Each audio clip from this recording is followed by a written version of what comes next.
Welcome back. ഇന്നത്തെ video എന്ന് പറയുന്നത് നവരാത്രിയുടെ തലേ ദിവസമാണ്. അപ്പം നമ്മൾ പൂവും പൂജ ഐറ്റംസൊക്കെ വാങ്ങാൻ വേണ്ടിയിട്ട് മനാമയിലേക്ക് വന്നു. ഇതാണ് മനാമയുടെ ഗോൾഡ് സൂക്ക് ഏരിയ.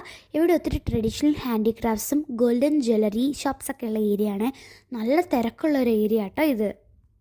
എവിടെ മോസ്റ്റ്ലി ജ്വല്ലറി ഷോപ്സാണ് ഉള്ളത്. ഇതാണ് നമ്മൾ പൂ വാങ്ങിയ കട. എവിടെ പൂ മാത്രമല്ലായിരുന്നു, ഒത്തിരി പൂജ ഐറ്റംസ്, ഡെക്കറേറ്റീവ് ഗാർലൻഡ്സ്, ഡെക്കറേഷൻ ഐറ്റംസ് എല്ലാം ഉണ്ടായിരുന്നു. ഇതാണ് മനാമ കൃഷ്ണ ടെമ്പിൾ. ഇതിൻ്റെ തൊട്ടടുത്തായിരുന്നു കേട്ടോ. ഇവിടെ നവരാത്രി സ്പെഷ്യൽ പൂജ നടക്കുകയായിരുന്നു. അതുകൊണ്ട് നല്ല തിരക്കുണ്ടായിരുന്നേ. അങ്ങനെ നമ്മൾ തൊഴുതിറങ്ങി. നല്ല തിരക്കുണ്ടായിരുന്നേ. ഒത്തിരി ആൾക്കാരെ കൊണ്ട് ഇങ്ങനെ നിറഞ്ഞു നിൽക്കുകയായിരുന്നു. ഇതായിരുന്നു അവിടെ നടന്ന പൂജ. പൂജയൊക്കെ കഴിഞ്ഞ് നമ്മൾ പ്രസാദം വാങ്ങിച്ച് തിരിച്ച് കാർ പാർക്ക് ചെയ്ത സ്ഥലത്തോട്ട് പോയി. അപ്പോൾ നമ്മൾ അവിടെ ഒരു ഫുഡ് ട്രക്ക് ഉണ്ടായിരുന്നു. അവിടെ നിന്ന് സ്വീറ്റ് കോൺ വാങ്ങിച്ചു. എനിക്ക് സ്വീറ്റ് കോൺ ഭയങ്കര ഇഷ്ടമാണ് കേട്ടോ. പിന്നെ ഈ സ്വീറ്റ് കോണും നല്ല ടേസ്റ്റ് ഉണ്ടായിരുന്നു. പിന്നെ ഒരു അടിപൊളി വ്ലോഗുമായിട്ട് വരാം. അതുവരെ എല്ലാവർക്കും ബൈ.